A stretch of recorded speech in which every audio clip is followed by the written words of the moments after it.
A House Democratic hearing this week examining the prospects of an obstruction of justice case against President Trump. Congresswoman Sheila Jackson Lee, the ranking member of the Subcommittee on Crime, Terrorism and Homeland Security, convened that constitutional hearing. And among those testifying, lawyers who played some significant roles in Watergate, Iran-Contra, and the Clinton impeachment hearings. Joining me now, Democratic from Washington, Congresswoman Pramila Jayapal, the member of the House Judiciary Committee who was at that hearing. Congresswoman, with a welcome to you. I'm curious, first up, how this was different from what the House and Senate Intelligence Committees are doing. Well, the thing that is important for the American people to know is that the Judiciary Committee of the House actually does have jurisdiction over things like obstruction of justice, any impeachment trials that were to come forward. And so the investigatory piece of this does also rest with the Judiciary Committee. Unfortunately, we haven't been able to have any hearings under Republican control, so House Democrats decided that we should at least understand what were the conditions in various situations in the past, with Nixon and Watergate, with Bill Clinton and his impeachment, and then with the Iran-Contra affair. And so we had the top attorneys counsel on each of those cases come and talk to us about what during those times, what were the things that led up, and what is Congress's responsibility in investigating these kinds of issues? I'm curious because in these times right now, the standard for impeaching the president in a partisan environment, look, Republicans control the presidency, the House, the Senate. So what did legal experts tell you? Well, I think what they said is Congress really must maintain authority over these investigations, and that the Judiciary Committee and the Intel Committees both have jurisdictions, because remember that the Bob Mueller is not actually an independent counsel. He does report up to the chain of command at the Department of Justice and the President. So one of the things that they really emphasized is how important the independence of any kind of counsel is, and how important it is to have an independent investigation.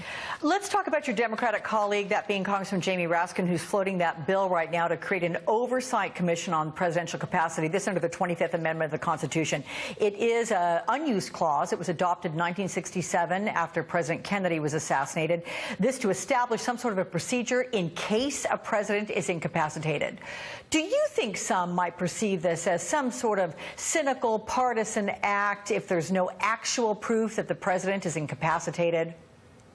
Well, I think the question is really, what is the standard? And, you know, the more the president puts out tweets or conducts foreign policy just on a whim, the more that he sort of engages the American public in actions that don't befit a president, I think it brings up these questions of, is he actually fit to be the president of the United States, and do we need to have independent assessment of that fitness or unfitness?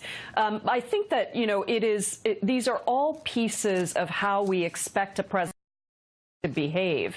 And I think the big question here is still the question of obstruction of justice. Did he do something that is really going to, you know, threaten the democracy of the American people and the Constitution? And that, I think, needs to be and needs to continue to be the focus. But I think the question of capacity, mental capacity, and assessing that certainly seems to come out more and more with some of his actions. Yeah. And I know we should say that that would be a very complicated procedure. There would be representatives from both sides, the House, both sides of the aisle, the Senate, both sides of the aisle, choosing psychologists and psychiatrists to do this. I mean, it's very, very complicated. It is complicated, but I do think he tried to really make sure that it was a bipartisan look at assessment. You know, it would be sort of in a way, an independent assessment of his capacity.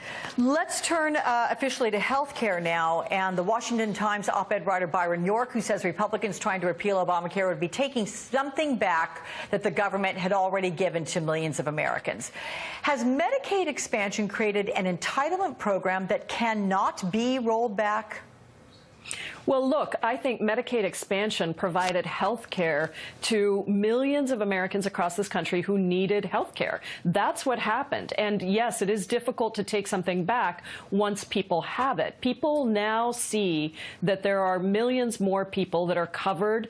And, you know, people think Medicaid, some people think Medicaid is just for a certain type of person. But in fact, Medicaid funds a majority of nursing homes around the country. It funds 60% of kids on disability are covered through Medicaid. It funds things like mental illness, opioid disorders, which have been at the forefront of the discussion. So this is an important program that finally afforded red and blue Americans, rural and urban Americans, the opportunity to be covered when they needed to be covered. And that's what the Republicans are dealing with right now. This bill would cut 22 million people off of health care. It's a travesty in my perspective, my view, and I really think the Republicans are doomed because Americans understand that they need health care. They want to fix some of the things that need to be fixed when you pass a giant bill like the Affordable Care Act was. I think all of us would like to fix certain things,